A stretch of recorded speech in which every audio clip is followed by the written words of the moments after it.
গত ৫ আগস্ট বৈষম্য বিরোধী ছাত্র আন্দোলনের মুখে শেখ হাসিনার পতনের পর তার দলের মন্ত্রী এমপিরা কেউ পালিয়ে গেছেন, আবার কেউ আছেন আত্মগোপনে। ইতিমধ্যে বেশ কয়েকজন গ্রেফতার হয়ে রিমান্ডে আছেন। হকার শাহজাহান আলী হত্যা মামলায় গত ১৩ আগস্ট রাতে গ্রেফতার করা হয় সালমান এফ রহমান এবং আনিসুল হককে।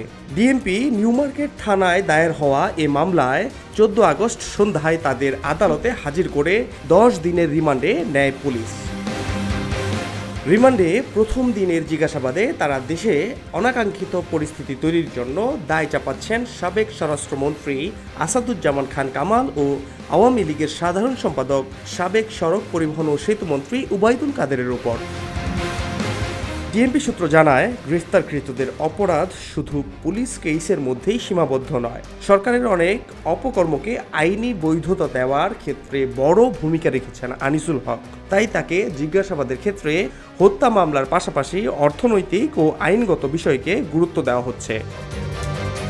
জিজ্ঞাসাবাদে আনিসুল হক বলেন, দেশে ছাত্র আন্দোলন শুরু হওয়ার পর আমি একটি সমাধানের দিকে যাচ্ছিলাম, কিন্তু সাবেক স্বরাষ্ট্রমন্ত্রী আসাদুজ্জামান খান কামাল ও সাবেক সেতুমন্ত্রী উবাইদুল কাদেরের কারণে সেটা সম্ভব হয়নি। আন্দোলন দমনে তারা খুবই অ্যাগ্রেসিভ ছিলেন।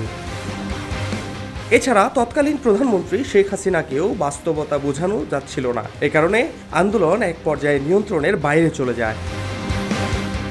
আনিসুল হককে মুখোমুখি জিজ্ঞাসাবাদ করার সময় ডিবির এক কর্মকর্তা বলেন, আপনাদের অনিয়ম, দুর্নীতি ও লুটপাটের কারণেই দেশের এই অবস্থা।